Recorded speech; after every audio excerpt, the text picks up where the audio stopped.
Hi there, I'm Michelle the Painter, and this is Paint and Sip at Home.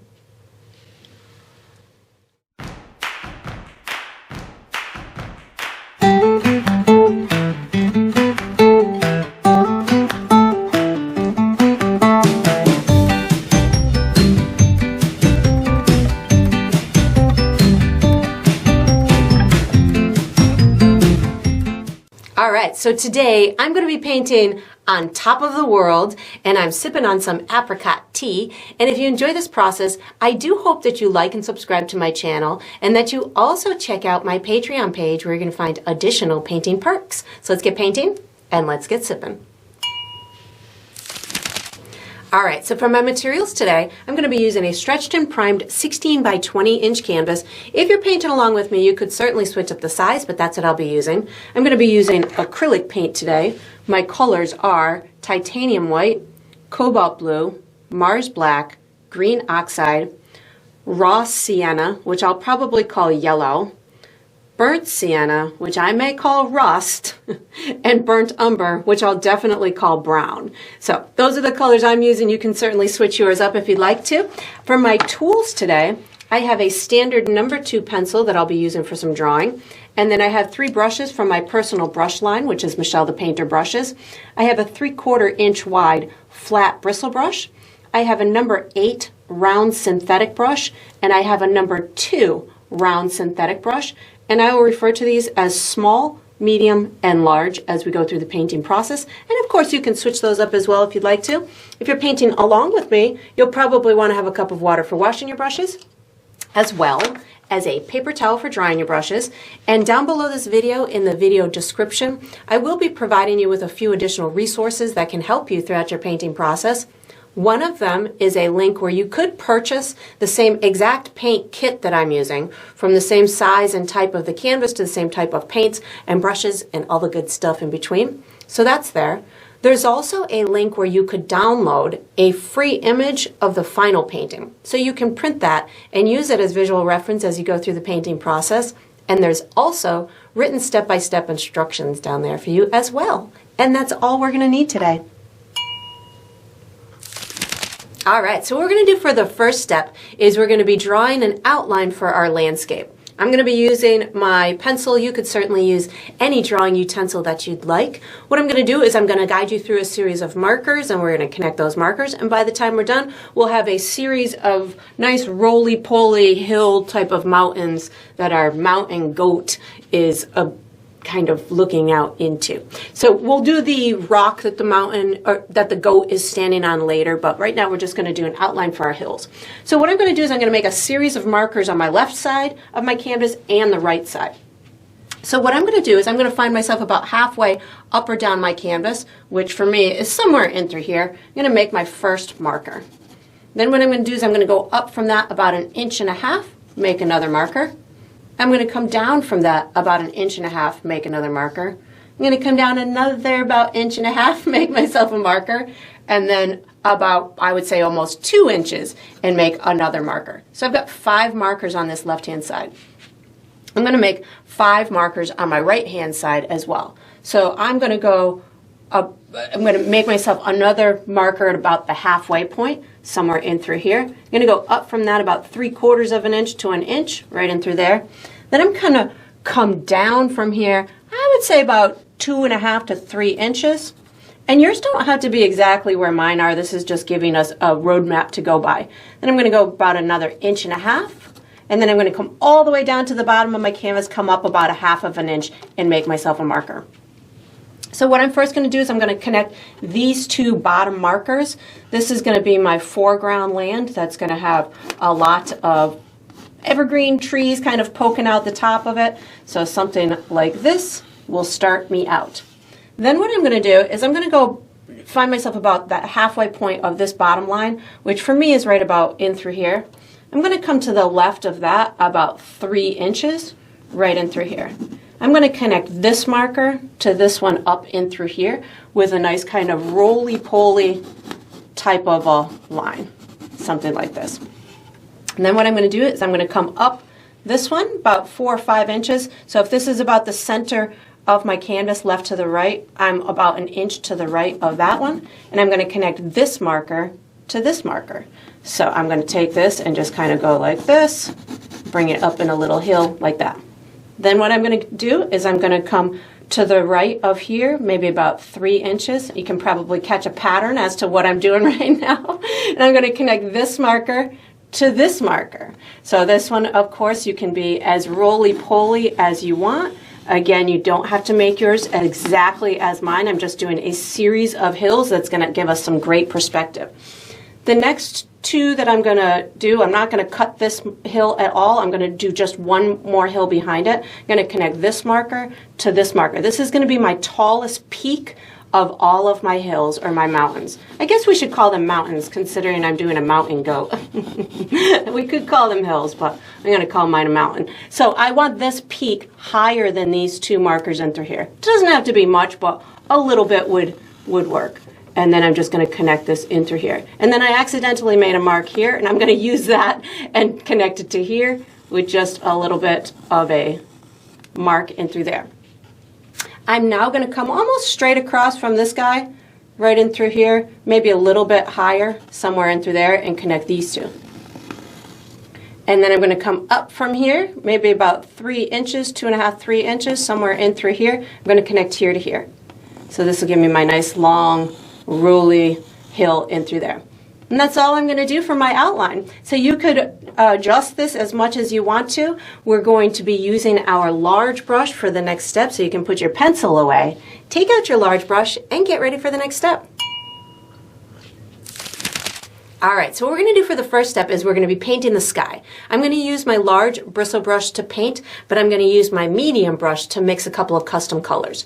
So what I'm going to do is I'm going to have my sky nice and light blue up at the top, and then it's going to fade down into a nice warm kind of atmospheric color down at the horizon line. I'm going to be using blue, white, burnt sienna, raw sienna. Those are the 4 colors I'm going to use. So I'm going to pre-mix my colors first, and I'll show you how I got there. So the first color that I'm going for is this color in through here. This is like a light peachy type of a color. How I got to that was a little bit of burnt sienna, a little bit of raw sienna, and white paint. I'm going for a nice earthy type of a peach tone down at the bottom of the horizon, which is just going to show some warmth in that sky and give you that dimensional element as the sky hits the horizon. Then what I'm going to do is I'm going to wash and dry my brush, and it might give the little illusion of maybe a morning glow on that horizon or a sunset glow. So that's where I'm going. The next color I'm doing is this light blue. How I got to that is just white and blue. No fancy color mixture here. I'm just going for a medium to light blue type of a color, so I can have some, I don't want it to be as dark as my cobalt blue, so I'm going to start with this color in through here. So once you've got the colors that you're looking for, what I'm going to do is I'm going to start at the top of my sky with my light blue color, and I'm just going to be applying it in a left to right type of a brush stroke. I'm not going to be picking up my light blue again. What I'm going to do is I'm just going to transition down with my white on my dirty brush. So I didn't wash my brush, I just picked up white, and what I'm going to do is I'm going to get my sky to go lighter and lighter as it's coming down that area. By just picking up white paint on my dirty brush, it allows me to kind of release the remnants of the darker blue that we had used at the top, and it is providing me with a nice natural gradient to get down to that lighter sky down at the bottom. So again, I'm just continuing to pick up white with my dirty brush, and you can see it's not exactly white. It still has a little faint hue of blue in it because I didn't wash my brush. And then I'm going to bring it right to my horizon line. I'm bumping right into my horizon line. So for me, my pencil will end up bleeding into my paint a little bit, which is fine by me because I'm going to be adding my atmospheric dimension on top of it. But if you're not fond of that, you could certainly use a different type of drawing utensil. I do like to go right over my drawing utensil, so that way it ensures that I definitely have that full area colored or covered, and makes it look like the sky is behind it as opposed to the sky being painted around those hills. And then I'm just going to kind of allow myself to get this to blend in really well before I add my little bit of atmospheric dimension at the bottom of the sky. So now I'm going to wash and dry my brush to get the majority of that blue off of it.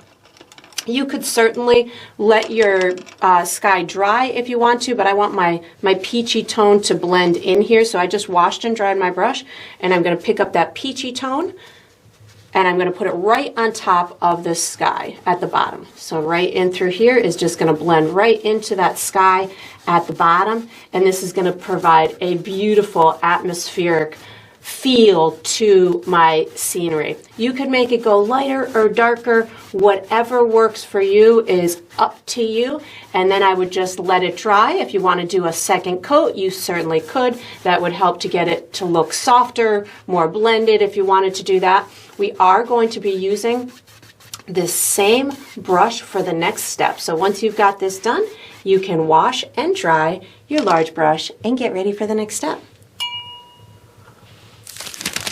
All right, so what we're going to do for the next step is we're going to be painting the first layer of our mountains. I'm going to be using my large bristle brush. I'm going to be using probably all of my colors. What I'm going to be doing is I'm going to be making custom colors on each mountain on the fly. I'm going to call out the colors as I use them and show you what I'm doing in order to create that custom color on the canvas.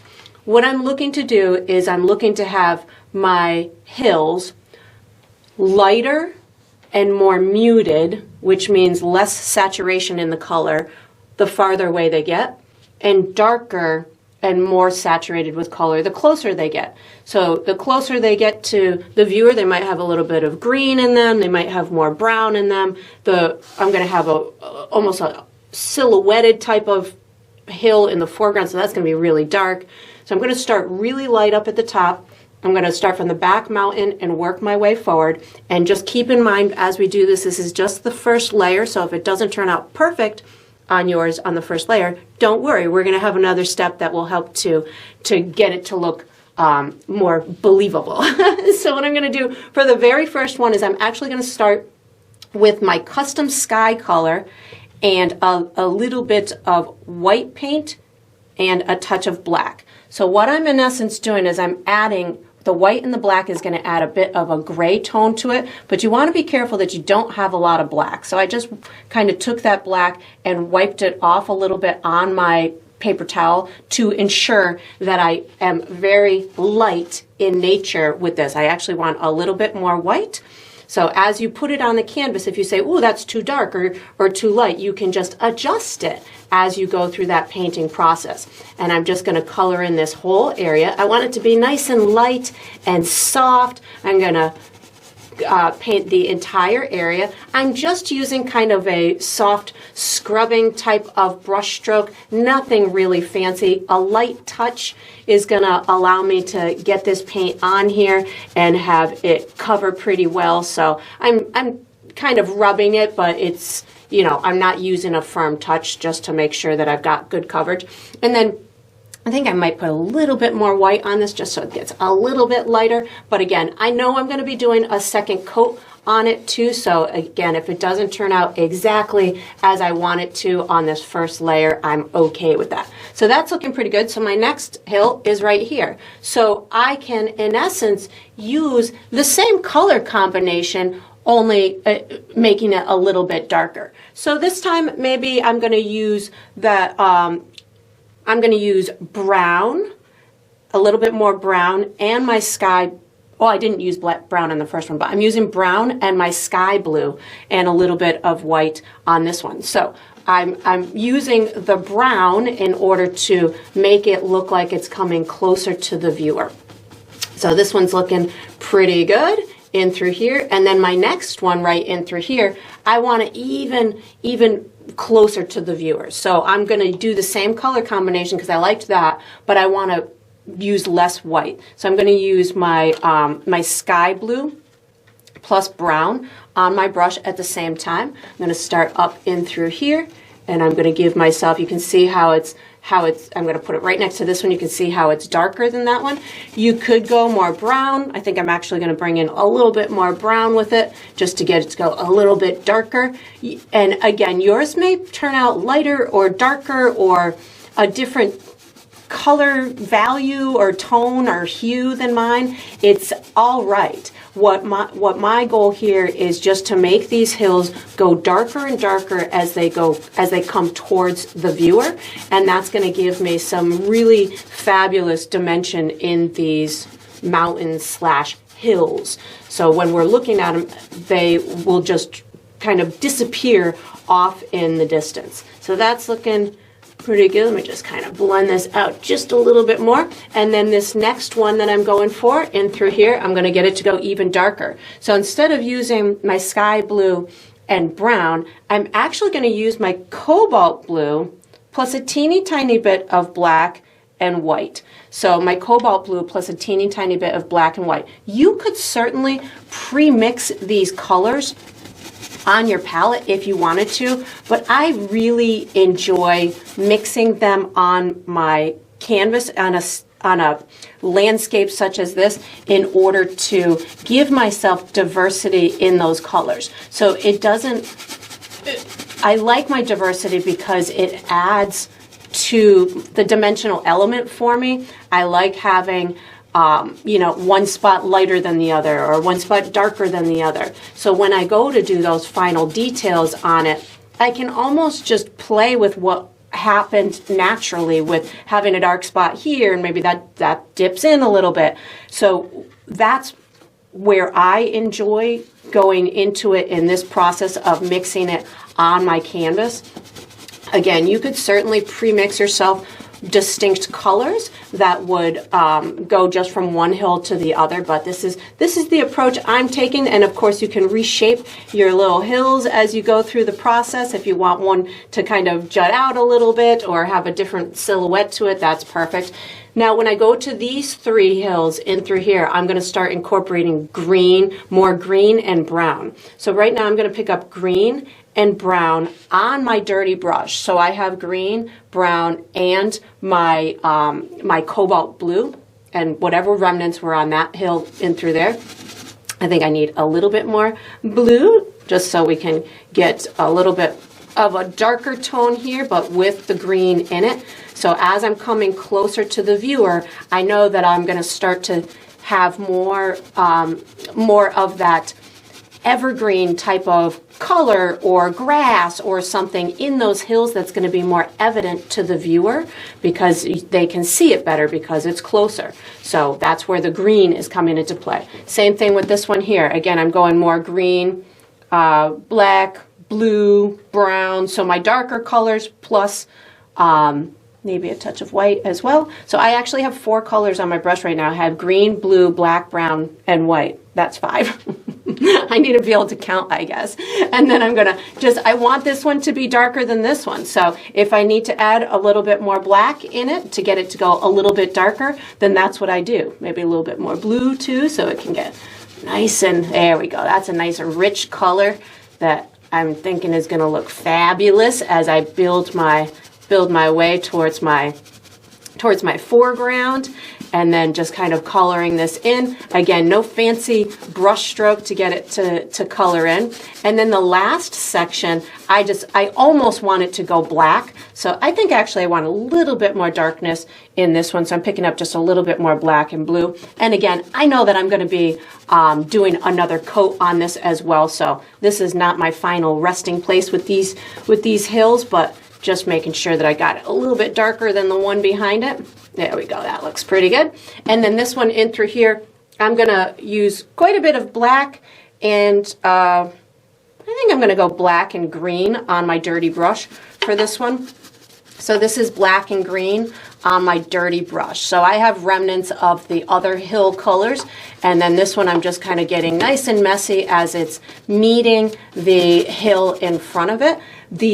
This one's going to have a bunch of evergreen trees that are just kind of poking up in front of the distant hills. So I know that I can just give this a real messy edge in through here. I'll be adding more detail to it later, but this is how I'm going to start the process. And then once you've got this done, we are going to be using this same brush for the next step. So you can just wash it and dry it and get ready. All right, so what we're going to do for the next step is we're going to finish our mountains. I'm going to be using, or hills, whatever you like, the landscape. I'm going to be using my large bristle brush. Again, I'm going to be using a bunch of colors. I am going to use a little bit of that peach color that we created, yellow, green. Oh, I'm just going to use them all probably. The sky blue. I'll call them out as I need them. So what I'm in essence looking to do is a second coat on each one of these hills. Using similar colors, but I also want to tell the story of where my sun is or where my light source is. So I'm having my light source somewhere off in the right hand side of the world. So I want to have little peekaboo spots of light shining on some of these hills, especially like this one in through here. I want there to appear to be like the sun is somewhere over there, so maybe there's a little hint of it coming right through this valley, and I'm going to have some lit up like area on this hill in through here. I'm also going to have a little bit of trees that are catching some of the light, but knowing, and maybe the bottom, the little valley in through here is a little bit more lit up. Just knowing where my light source is over on the right hand side, and knowing it could be, I'm going to have mine, I guess, kind of on the lower side. These hills can be shadowed by other hills and other mountains. We don't know what's over on the right side. So there could be a huge mountain right here that's casting a shadow on one of these mountains. So I don't want you to feel like you have to put your light and your dark exactly where I'm going to be putting mine. You can certainly imagine anything that you want. If you have a hill right here and you know your light source is over there, then this top right here might have shadow on it, or might be a little bit darker than maybe the top over here. So using those thoughts to create your light spots and your dark spots will make this look nice and like it's got life to it and lots of hills and stuff. So I'm going to start at the back and work my way forward. I'm going to start with just a tiny bit of my sky color and white paint on my brush up in this back hill up in through here. I'm just kind of making sure that it's nice and soft and that I've got a little bit of color variation on it. I think I'm going to pick up well, let me bring this over here first before I pick up a little bit of my peach. I'm going to pick up a tiny bit of my peach and get a little bit of that maybe over on some of these hills.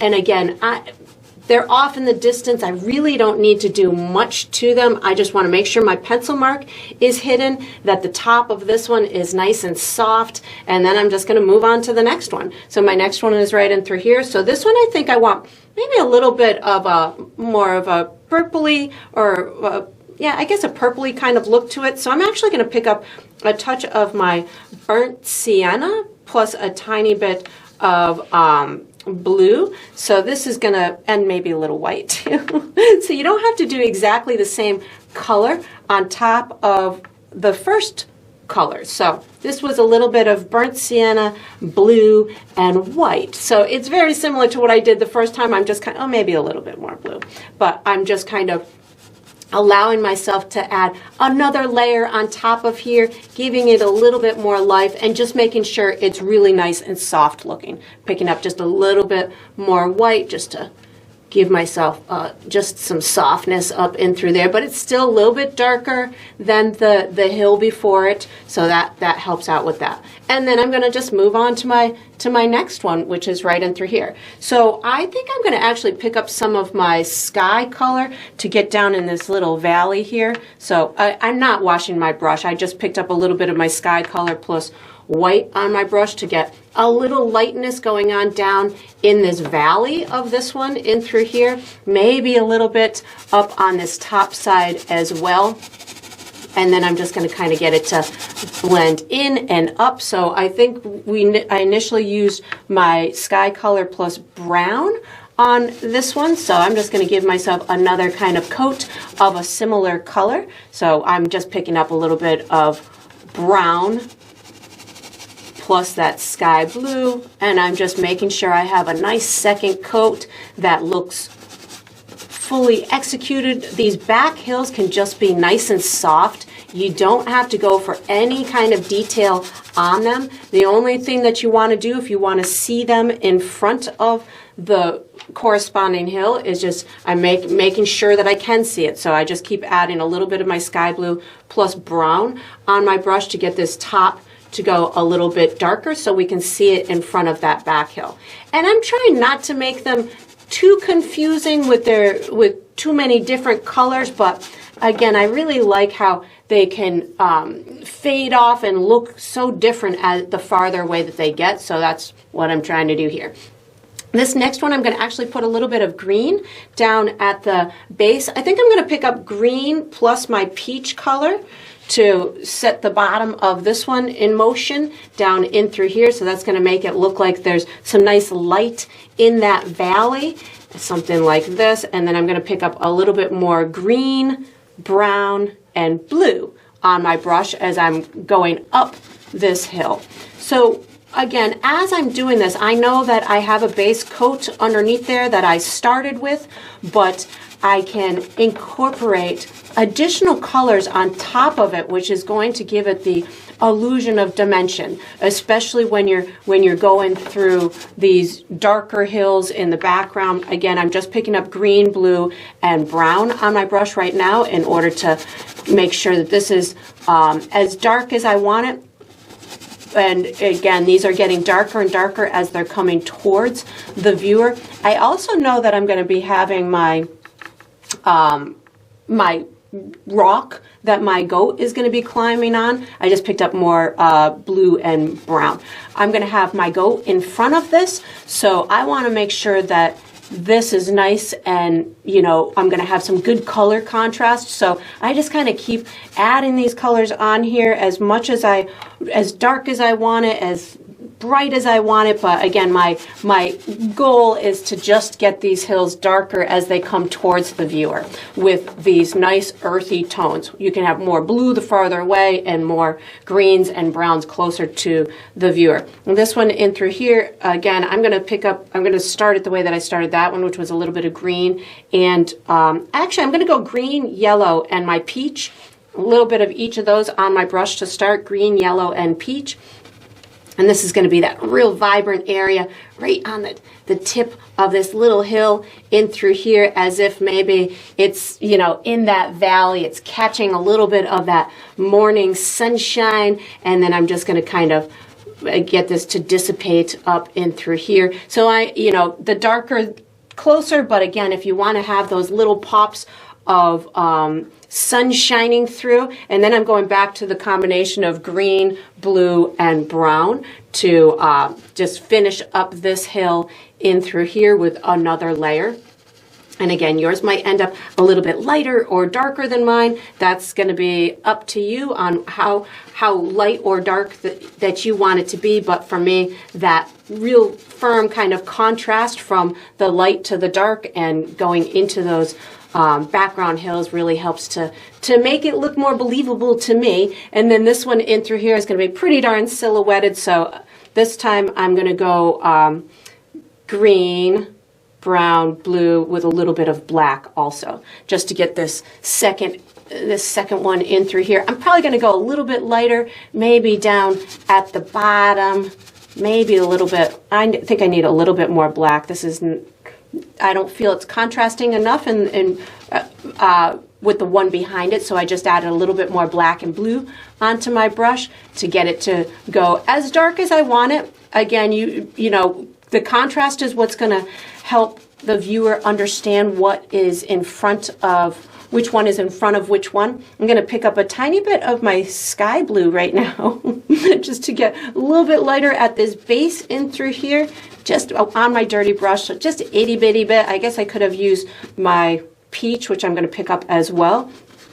Again, these little valleys, you can get them to go lighter if you want to. Again, that will just show little pops of the sunshine poking through. I'm thinking that's pretty good. So now I'm going to move on to this front one in through here. I'm actually going to wash and dry my brush right now, and I'm going to put the illusion of some pine trees. So I want this one to look pretty darn close to us.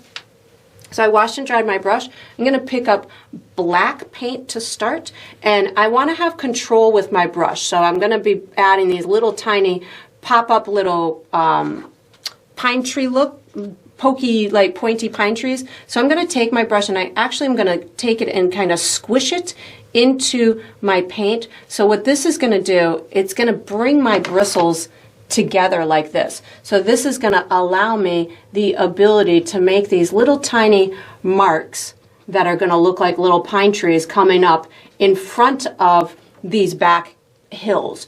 I don't need to do a lot, but this is because I'm allowing it to kind of pop up in front of that background. It's going to make it look nice and realistic. And these ones down at the bottom, I'm going to do these ones a little bit smaller. And you can do it all throughout this bottom area. I'm not covering up all that first coat, so this way it's going to make it look like we've got a little bit of dimension between these trees.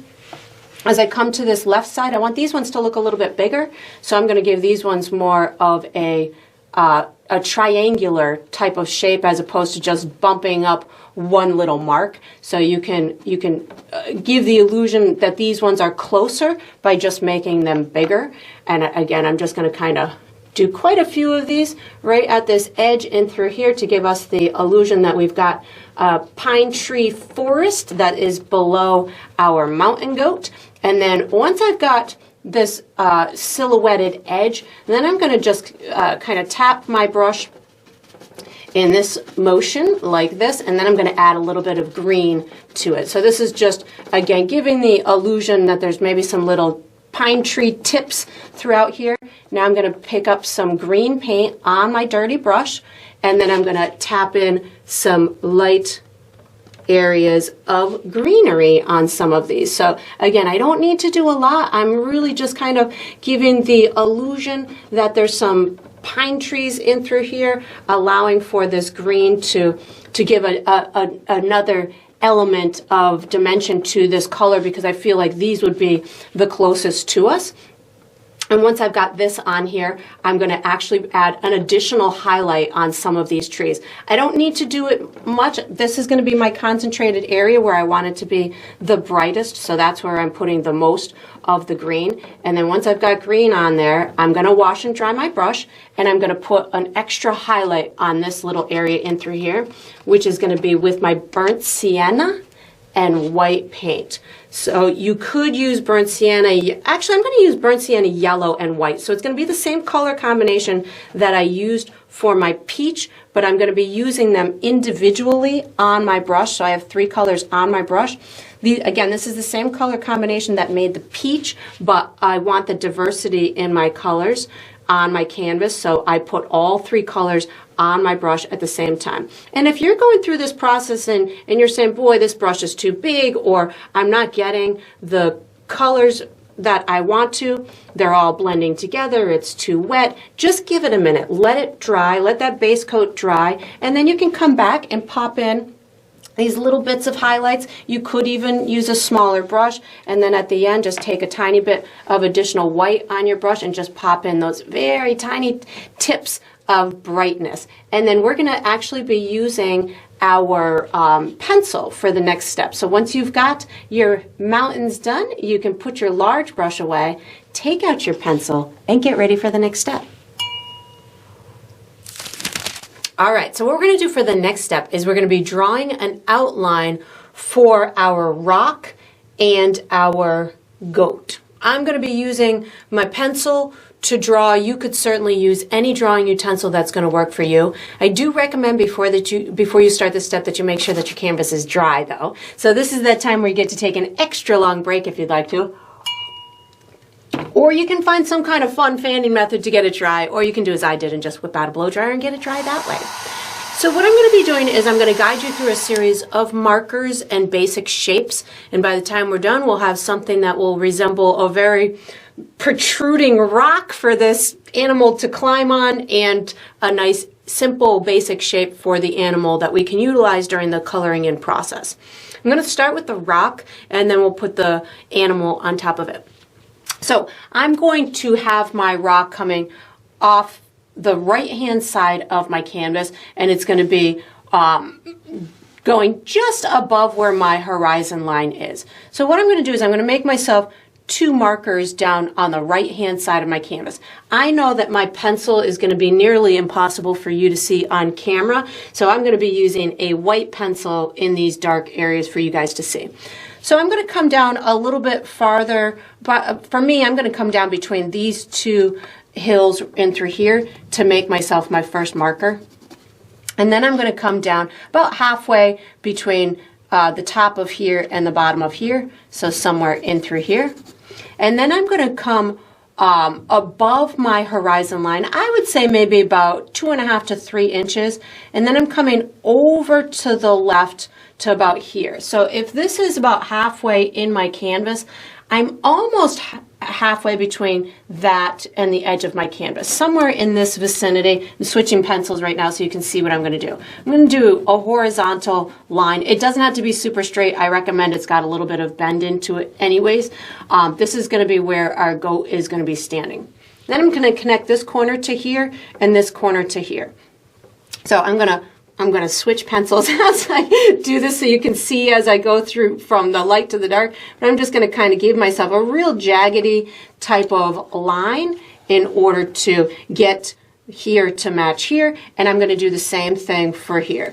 Yours can be any type of jagged type of line that you want, just whatever is visibly appealing to you to kind of resemble some sort of rock would be great. And then what I'm going to do is I'm going to guide you through the making of this animal. I'm going to start with a basic shape of a rectangle, but my rectangle is going to be tipped a little bit to the right. So what I'm going to do is I'm going to come up about an inch, inch and a half from this right hand corner here, and then I'm going to go to the right of that about 1/4 inch, something like that. I'm going to go straight up from this about 2.5 inches, and then over to the right about 1/4 inch. I'm going to connect these 2. So this line in through here is about 2.5 inches long. I'm then going to make another dot. I'm going to go diagonally from here about 3.5 inches to right about here. So if I was to go straight across, I'm up from here just a little bit, maybe about 1/2 inch and over. So what I'm doing is I'm giving you 4 corners to this rectangle, and then I'm going to go up at a similar diagonal as that, about the same distance. And now I'm just going to connect all of these. So this gives me a rectangle that I can create the entire body off of. When I'm doing these type of drawings for people to follow along, it often helps me to just do a nice basic shape, and then we just build stuff off of that. So what we're going to first do is we're going to build the arc in the back. So I'm going to take it from this corner here, and I'm just going to give myself 1 bump and then 2 bumps. Now what I'm going to do is I'm going to give myself the rear end of my goat. I'm going to just bring this down in a little bit of a curved line, and I'm going to stop it right a little bit below that little corner in through there.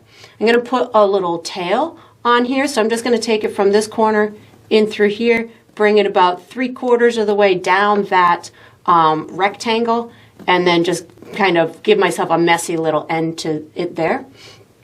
I'm going to create the little underbelly area. So I'm going to take it from this corner in through here, give myself a little bit of a curve right about here. So if this is about halfway in my rectangle, I'm a little bit to the left of that. I'm going to give myself 2 back legs.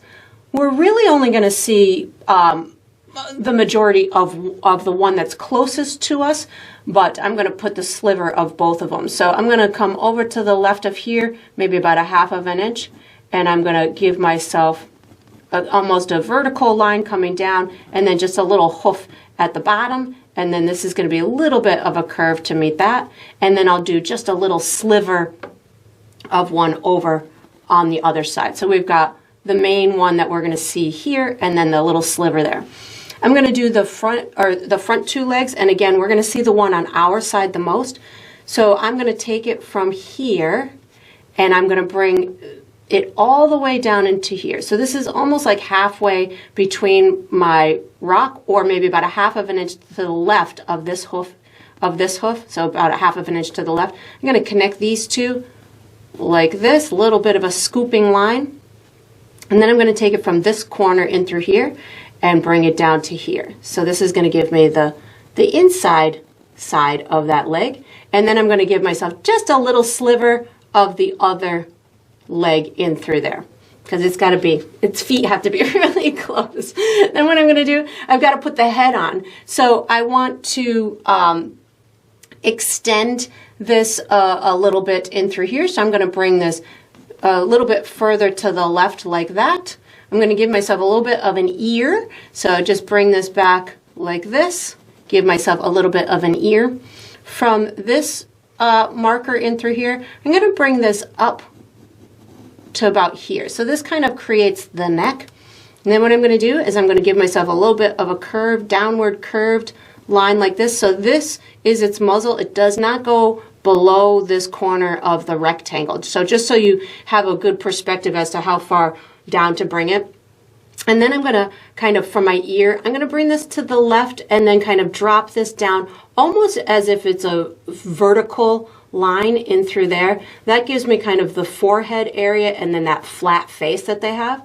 And then I'm going to create 2 antler horn, I think they're horns, coming out from this area of the head in through here. These could be really short. You don't even need to put them on if you want, but I figured, it would be appropriate to put them on. And then what I'm going to do, the tip of one of them is coming here. So if I go straight up from maybe a little bit to the left of the tip of my ear, and then straight up until I'm about maybe an inch and a half away from the top of my canvas, that's where I'm putting the tip of it. And then I'll connect here to here.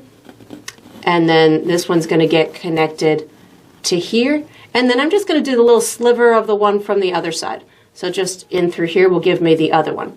And that's all I'm going to be doing for my drawing. You can, if you want to, erase that rectangle that we created. It's not really necessary, but if it's going to help you to go through your painting process, you could certainly erase it. I don't think mine's going to erase all the way, which is fine by me. We're going to use our medium brush for the next step. So once you've done this, if you want to make any little adjustments, feel free to do so.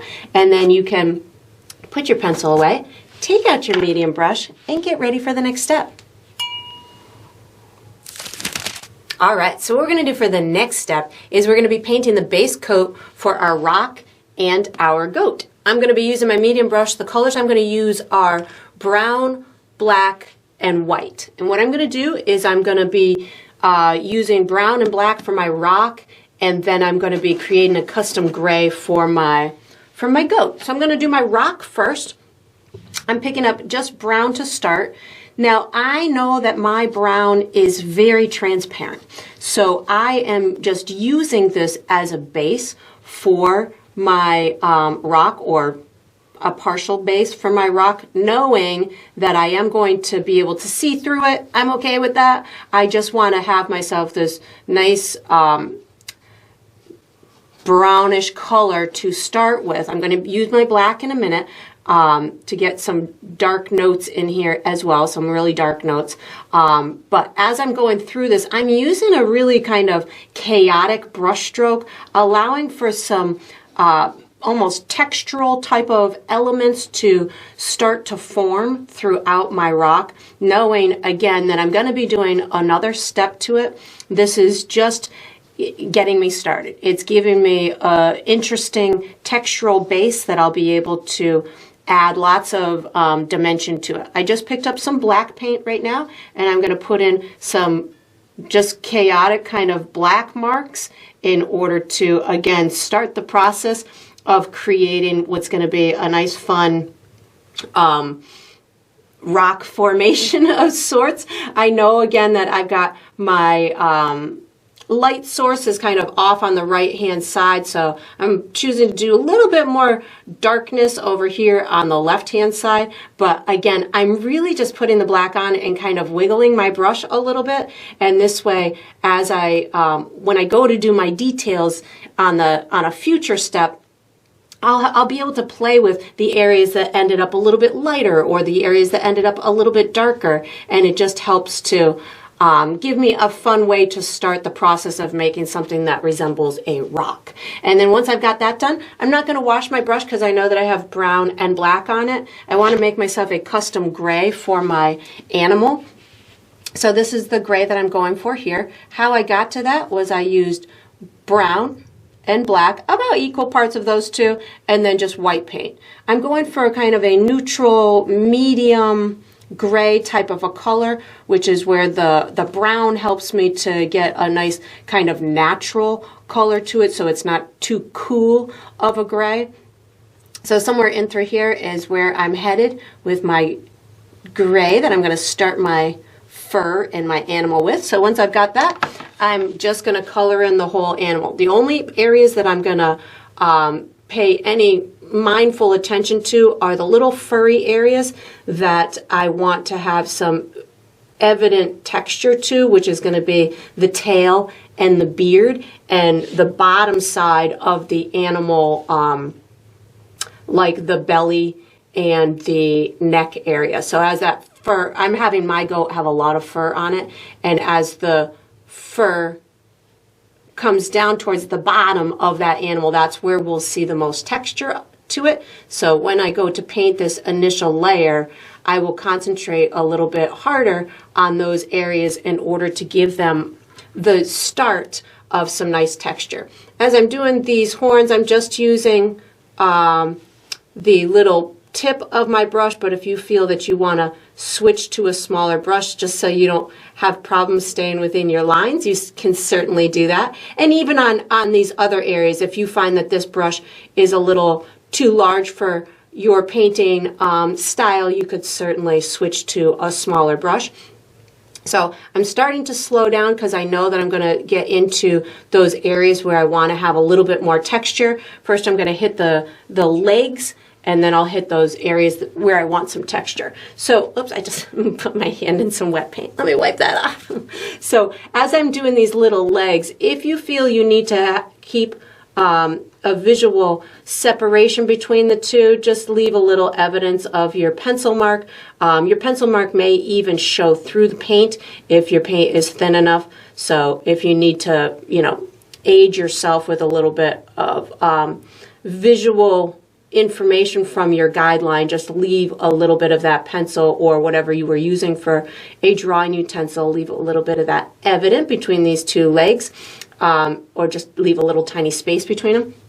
So now as I'm getting towards the area that I want to be have a little bit of texture, I'm going to pull down my brush and just give myself just these little almost individual strands of fur down at the bottom. I don't want it to go too long, but I am choosing to have a very furry animal with long fur, so I do want to make sure that I have emulated that type of texture. I'm going to do the same thing on the chest area. Again, I don't want to pull it out too far, so I just am looking to kind of ruffle the edge just a little bit in through here. That's looking pretty good like that. And then on the, let me just get this little, his nose just grew a little bit. It's all right.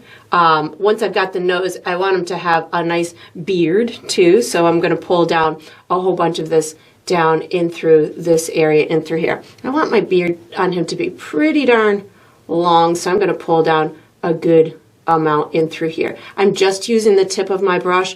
You could certainly, like I said, switch to a smaller brush if you need to or want to. And then once you've got this done, we're going to use this same brush for the next step. So you can just wash it and dry it and get ready.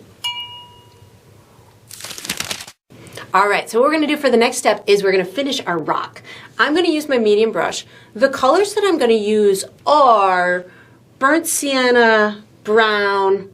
I'm going to use some of that peach color that I created, and maybe a little gray, maybe a little black. I'll let you know as I use them, and I'll explain what I'm doing. What I want to do, again, I'm going to be putting a second coat on this, similar to how I did the mountains. I've got a good foundation. I like where it's headed with my dark spots and my light spots, but now I want to enhance it and kind of speak to where the light source is, which is over on the right hand side, and maybe give a couple of platforms or flat spots on my rock so my goat had something to maybe hop up on as it was climbing to its great lookout spot. So I'm going to be using my light colors, like my peach, to create these flat spots on the rocks, and then I'll use burnt sienna. I want to add a little bit more of that rusty kind of look to it, in different tones throughout the rocks. I'll use some gray to add that as a tone for the rock, and then I might pop in a little bit of highlight on this edge over here, so again it'll speak to that light source being over there, and maybe it's just catching the little corner of some of those rocks. So I'm going to start with a little bit of burnt sienna and brown on my brush, just so an accidental green, just so I can get some of these little hues of the burnt sienna in here that I wanted. Maybe this is going to add to the appearance from that light source. I just wanted to have another little tonal value or color value throughout that rock. I'm going to do the same thing with a little bit of my gray. I'm going to pick up a touch of that gray and add little spots of the gray here and there. Not a lot, just something that's going to help me to put a second coat on the rock. The one thing about that I love doing with rocks is there's not really any rules. You can have them dark, you can have them light, you can have them gray, you can have them brown, you can have them shiny, you can have them blue, you can have them all different colors. But the thing that's going to make them look like they've got different texture and high spots and flat spots and rough spots and smooth spots is the color variations. So the dark spots are going to speak to the shadows and where the rock might dip in, and then the light spots are going to speak to maybe little platforms or flat spots where the light is catching it. I just picked up some brown to make sure that I've got all of these spots colored in. If you want it to look like there's kind of layers of the rock, you could I just picked up some burnt sienna. You can almost kind of layer in little layers of the rock. So you can really play with the different textures of it. You can even, put a vertical type of a brush stroke, and that's going to create like an elongated piece of the rock. So you can have fun with making them longer or shorter or lighter or darker. I just picked up some black paint on my dirty brush in order to just kind of make sure that I've got all these spots over on this left hand side colored in and having a full coverage on them before I start really kind of adding my flat spots and light spots over on that right hand side. So this is just a little bit of black and maybe brown. I'm going to put a tiny flat spot up at the top too, or kind of a shadowy spot where my goat is, something like that works. Because if the light's over there, it would cast a little bit of a shadow onto there. I'm going to pick up a tiny bit more gray too, just to give myself a little bit of extra gray up in through here. Again, doesn't have to be anything perfect, just something that's going to give you the texture that is visually appealing to you. Now I'm going to wash and dry my brush, and I'm going to pick up a little bit of that peach color that we created for the sky. I'm going to add a couple of vibrant highlights over here. I see that I have some of my white pencil still showing, so I'm going to use that as an advantage, and I'm going to put my light spots in those areas to cover my pencil, and this is just going to add some really awesome dimensional element that light is just catching little pieces of the rock over on that other side. You could get more involved with using the yellow if you want to, or you could use white, but I'm feeling like this peach is really gonna just work out well because it's a nice complement to what we have in the sky, picking up a little bit more of the peach. So this I'm going to add a little flat spot. So I want to have a flat spot in through here, which is going to make it look like the goat has somewhere to land as it's climbing up that surface. So I'm putting it kind of bright at the edge, and then I'm going to kind of get it to fade into the rock itself. I want another little flat spot, maybe somewhere up in through here. And you don't have to do as many flat spots as I'm doing. I'm just kind of illuminating that right side of the rock and putting some little areas where my goat could maybe step up as it's climbing up this huge, beautiful place to look out into the wilderness. And then maybe I've got another kind of spot up here. I know I need a little highlight over on this other side of the rock. I might have to pull out the white in order to get this contrast in front of the background, in front of that sky.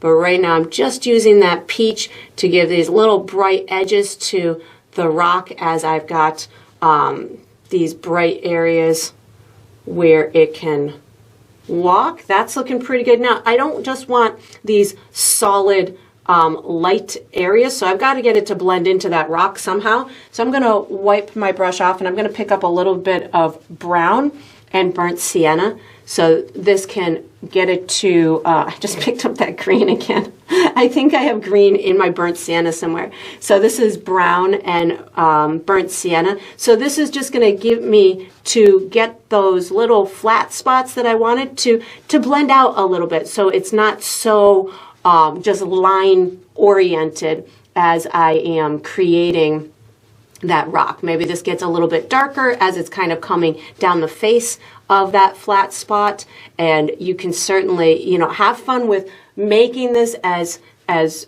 you know, steppy as you want, for lack of a better word. I just picked up white so I can get a little bit of contrast up here against that sky. So I just picked up a touch of white right here on this edge, and then you could pop in a couple of little white twinkles on those rocks. Maybe they're a little shiny and slippery, so a little extra white would help to make some of those little spots just twinkle just a little bit more. And then let's see here, I'm going to pick up just a touch more brown, make sure I've got this whole area colored in, and then I would let mine dry and step back from it, see if there's any additional areas that I might want to have a little bit of lightness to, or a little bit of darkness. If it's feeling a little too flat, you might want to do what I just did, is just kind of lighten up a little bit more to the left-hand side, so that way it feels like it's kind of got a little bit of a curve in through there. And then you can just pick up a little bit of the brown and black just to get it to blend out a little bit more. So I'll let mine dry, and then if there's any little tweaks I want to do, I certainly will, but we're going to be using our small brush for the next step. So once you've got your rock done, you can put your medium brush away, take out your small brush, and get ready for the next step. All right, so what we're going to do for the next step is we're going to finish the face and the horns. I'm going to use my small brush. The colors I'm going to use are black, brown, peach, yellow, and white. And if there's any other colors that I use, I will let you know. What I'm going to do is I'm going to be playing off of where my light source is, which is over on the right-hand side. So for the horns, I'm going to have them dark on the left-hand side. I'll have little pops of highlights on the tips, speaking again to where that light source is. And on the face, I'm going to add little shadows in the beard. On the top of the head, I'll have it a little bit darker. On the left-hand side, we'll put a little eye, and then we'll just put some nice fur on the face. So I'm going to start with a touch of black paint with a little bit of water on my brush. So I have black plus a little bit of water. I'm going to start by putting the eye in place. So I'm going to come down from the corner of this horn, I would say about 1/2 inch. So somewhere, wherever this little bump is, somewhere in the middle of that little bump, somewhere in through here, I'm just putting a little black circle. And then what I'm going to do is I'm wiping my brush off, and I'm just going to kind of give myself just a little soft. I'm just tapping my brush so I can have a little soft edge where the eye is going to meet that fur. So that way I don't have too solid of a line around that. I'm going to pick up more of my watered down black paint, but with a little bit of brown this time. I'm going to do a real dark area on the left hand side of my horn. So I'm really just going to initially kind of outline it on this left hand side, something like this. So this is black and brown, a little watered down on my brush. And then what I'm going to do is I'm going to kind of give blend it a little bit to the right, but also give these little kind of curve type of marks, which is going to speak to some of these horns have almost like a spiral type of textural effect to them. So I'm just kind of bringing that out a little bit in that area like that. I'm going to still pick up a little bit of black and brown plus a touch of water on my brush.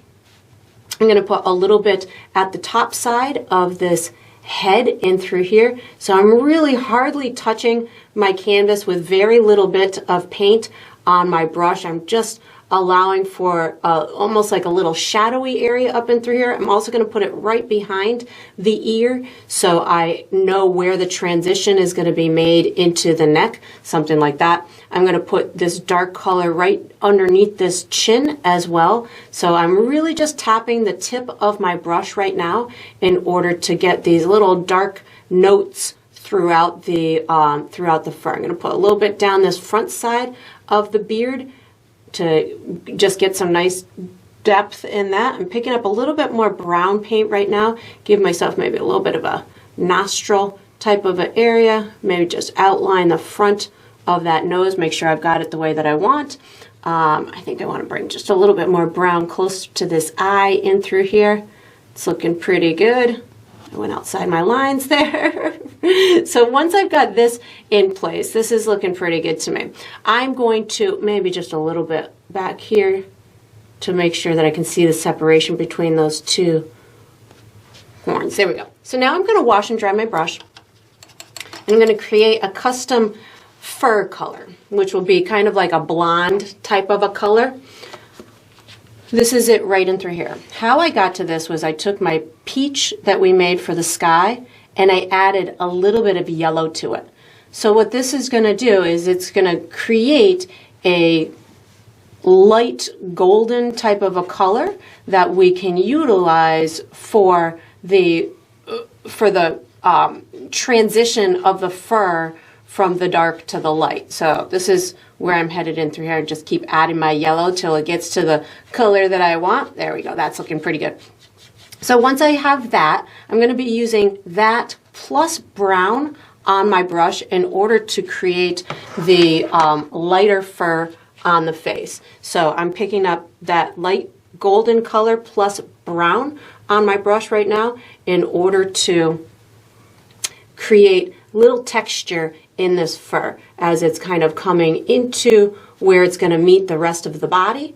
You could, as you're going through this process, if you needed to at any time pick up a little bit of your gray paint, you could certainly do that. But this is how I'm starting this fur on the animal. I'm going to put a little bit on this nose in through here. I'm also going to pull some down into the beard, and as I pull it down into the beard, I'm going to be concentrating more on the longer pieces so I don't lose that little shadow. I'm putting a little bit of this color on the ears. So again, this is the blonde color plus brown, so I haven't gone as light as I plan to go. This is just the kind of the start of getting to the lighter color. I'll also put this on the horns. So again, this is the blonde plus a little bit of brown on my brush at the same time, and I'm going to kind of reverse this little swirl thing that I did. So I'm going to start up at the tippy top in through here and then just kind of bring it down in between those little swirls that I made. You could certainly, if you're doing this and you say, oh my god, I just put way too much paint in that area, which could very easily happen, you can just pick up more brown. Like I'm going to pick up a little bit more brown just so I can get these areas to blend a little bit better, so it's not just one solid line next to the other. So I'm going for it to be darker on the left, lighter on the right is my primary goal for those horns. That's looking good. I'm going to pick up that same color combination, the light gold plus brown, to get this little tip in through here. And then once I have this done, I'm just going to go in for a quick highlight in the areas that I feel are necessary to have them. Just making sure I've got my pencil covered in those little areas. That's looking good. So now I'm going to pick up just the blonde color, no brown right now, it's just that light blonde color, and I'm going to put a light area on top of the nose. So this, I'm not necessarily looking to add a highlight from my light source. I'm really at this point just looking to add a highlight for the shape of the animal's head. So I'm using another layer of this light blonde color in order to have a highlight to speak to the contour, but not go all the way white, because I want that white to be reserved for later when I go towards the backside of the animal, and I want to have some highlight from the light source. On this beard, I am picking up a little bit of my blonde plus white, so I can get just a little bit more texture in this beard itself, in through there. I think that nostril's a little big too. I'm gonna back that nostril down a little bit. There we go. That looks good. And then I'm gonna put a white on my brush, on my dirty brush, so I can get a real bright highlight on these tips of the horns, because I know that they are facing that light. So I'm gonna put a nice bright highlight just on that tip. I don't need to bring it back very far, just on the tip of that one and on the tip of this one. And then again, I would maybe just a little bit more in this little ear too, something like that. I would let it dry. If you feel like you need to do anything else, like I feel like I want a little bit more detail around this eye, I just picked up a little bit more of that blonde color just to give myself, oops, I stuck it in his eye. I guess he's getting a little twinkle in his eye then, just to get a little bit more texture on that fur in through there. We're going to use this same brush for the next step. So once you've got this done, you can wash and dry this small brush and get ready for the next step. All right, so what we're going to do for the next step is we're going to finish our goat. I'm going to use my small brush. The colors that I'm going to use are black, brown, my blonde color, and white. And if there's any other colors that I use, I'll let you know as I go through the process. So I'm going to start with my dark areas and work my way to the light. So my dark areas are going to be my fur that sits underneath the body. So underneath my tail, underneath my little belly area, some on the neck in through here. I'm also going to have the front side of the legs pretty dark because my light source is over on the right, and I'm really going to have this a very furry animal. So I want to build my fur from the dark to the light in order to give it some great texture. So I'm going to start with a little bit of black and water on my brush at the same time. So this is going to give me that fluidity in my bristles that is going to allow me to just kind of add these real dark areas where I want them to be. So that's going to be underneath there. I'm going to concentrate right now on getting the belly fur to kind of separate away from the legs. So I'm going to put a nice dark area in through here. And it's long fur, so it's going to have little curls on it. They do not go to the salon very often, so they're going to be ruffled, and some of these animals even look like they have kind of like their hair is so matted, their fur is so matted, so you can really go pretty dark and pretty carefree with the brush stroke. I'm putting a little bit of this darkness down the front of the leg. I'm actually going to pick up a little bit of brown and black on my brush right now to get a little bit more of the brown tone so it's not too black. This is where I'm going to separate these two legs. And again, I'm going to put a lot of fur on here so it will disguise any kind of imperfections that might happen. I'm going to put a little bit of this on this front side of this leg in through here, as well as this one in through here. And then I'm going to put some of it underneath that chin as well. So up in through here, this is going to help to give me some nice depth in this fur on the front side of the animal. So that's looking pretty good. Now what I'm going to do is I'm going to pick up brown on my brush. I'm going to just wipe it on my paper towel. I'm not going to wash it. I'm going to pick up some brown. This is going to help me to get some good depth in the fur that's going up the body as well. So I'm thinking that this is looking pretty good in through here. I'm just adding a bit more brown as it's going to meet that leg, because I know that the leg is going to be nice and shadowed too. I'm going to bring a little bit of this brown up that tail. I'm also, what I was noticing with these really hairy goats is they kind of have like a mass of fur on their shoulders that almost kind of overlays some of their body hair.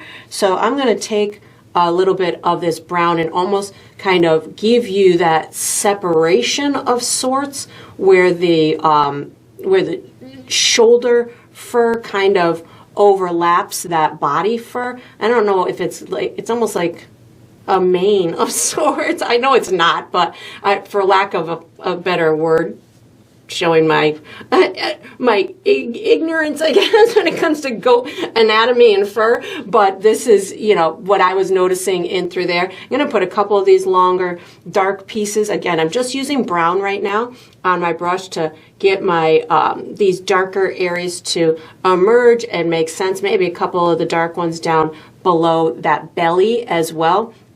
Now what I'm going to do is I'm going to start picking up my blonde color plus brown on my brush. So similar to what we did on the face, I'm going to work my way towards that light. So this is brown plus the blonde color.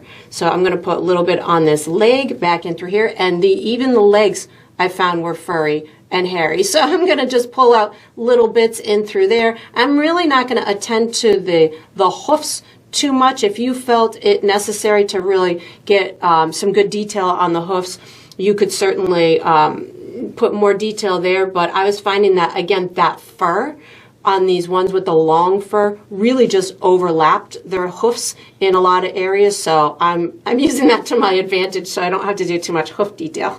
So I'm using, again, brown plus my blonde color just to put a second layer where all that gray is.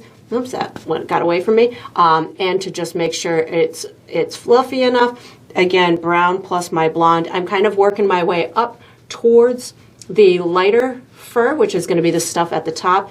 And I'm also, as I'm doing this, now I'm moving into these other larger areas. I'm using a directional brush stroke for to tell the shape of the animal's body. So I am kind of curving my brush strokes around that body, which is going to allow the viewer to understand what the form of the body is. And these are long pieces of fur, so I am kind of loading my brush quite a bit at this point so I can get some really longer type of brush marks, especially as I'm getting up towards the top of the animal, because I want it to carry pretty far through that body, and I don't want it to look too stripy. So as I'm doing this, I do continue to overlap, and you can even put like little waves in it and stuff too. Again, as I was looking at these, I was definitely noticing that matted type of look for the fur. So don't feel, you know, obligated to make it nice and pristine. As I'm coming up that back, I'm again just curving that brush stroke around the body. So even at the top of the back, I'm giving it some extra curve. I'm going to lighten up the top in a minute, but right now I just want to get this coat on in order to give myself all of my directional brush strokes, allowing for me to build my way to the light. Oh, he's looking handsome. I definitely want some making sure that face works its way into the body as well. So I'm just making sure that I've tackled that area, accounting for overlapping little pieces of fur from the face and the neck to meld into that back area. It's looking good. I'm thinking doing all right in that vicinity. So now I'm going to pick up my blonde plus white, and I'm going to start working my way towards those lightest parts. So I've got some lightness over on this back side. So this again is the blonde plus white on my brush, just adding another little dimensional layer on here. Again, just working my way towards the white or towards the lightest of the light. I definitely want some, I think I need a little bit on this back side of the leg in through here, maybe a little bit on this front. So it just looks like it's got some fluffier kind of fur on this front side. Bringing this down. Again, this is the blonde plus white. I'm not going all the way white yet because I need to reserve that for my final layer of the fur. And then again, just kind of adding this additional layer in through here, making sure that it's got as much dimension as I want. And if you're going through this process and it's all looking like one solid color, just back off of it for a minute and come, let it dry for a minute. I do have little pops of my gray still showing through. So if you have painted yours and you can't see any of those other those other colors kind of intermingling, then maybe just give it a minute, let it dry, maybe come back and incorporate some of those other values in there as well in order to get this textured illusion here. I keep picking up my blonde right now with a little bit of white, and in a second I'm just going to start picking up white. So again, this right now is still just the blonde plus a little bit of white, and in a second I will get that top part to really speak to this being a white animal. So right now I'm going to start picking up my white. So this is going to go on the top, and I'm going to use it pretty darn heavy. I didn't wash my brush, so as I'm going through this process, the white will meld in with whatever is wet underneath or whatever is in my bristles, and that's the way, for me, it's going to look the most natural. So I am continuing to just kind of add this brighter layer towards the top of the animal and then just letting it kind of come down so it stays nice and bright up at the top. I'm going to pick up more white paint if I can find a clean spot of white paint on my palette. Hold on for 1 second. Let me just get some white. There we go. I think it's clean enough. I'm going to put it really bright white up in through here. And again, if yours is not dry enough for you to get a bright white right now, then just wait a minute. Once it dries a little bit, you'll be able to sit that white right on top of it, and it'll provide you with that luminescent layer to the fur.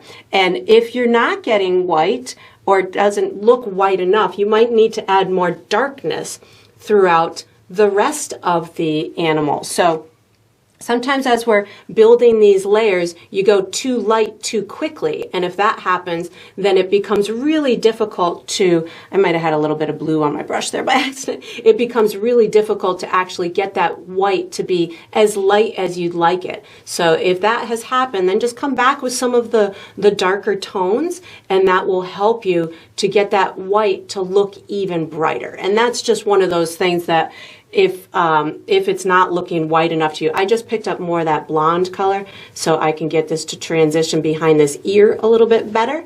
And then again, I would, as always, just let mine dry, see if there's any additional little things that I need to do. Like if you felt you needed to do anything with the feet, I feel like I'm picking up a little bit of my blonde plus brown, just so I got a little tiny foot in through here so it's on top of the shadow. Yeah, there we go.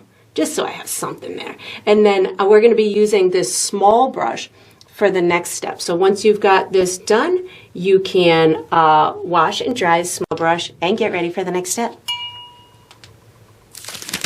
All right, so we are on to the final step. This is the final step of every painting, which is to sign it. So I typically sign mine in the bottom left or the bottom right. I'm going to be using my small brush today. I'm going to be signing mine in the bottom left with green paint. I like to sign mine with my initials, but you could certainly sign yours with your first name or the date or a symbol. Whatever you want for your identifying mark to be is up to you, because it's your painting and you get to sign it however you would like. And that, if I can get that done, that's going to conclude this painting. I hope you enjoyed the process. I hope you painted yourself a very nature-oriented image, and I look forward to painting and sipping with you again sometime.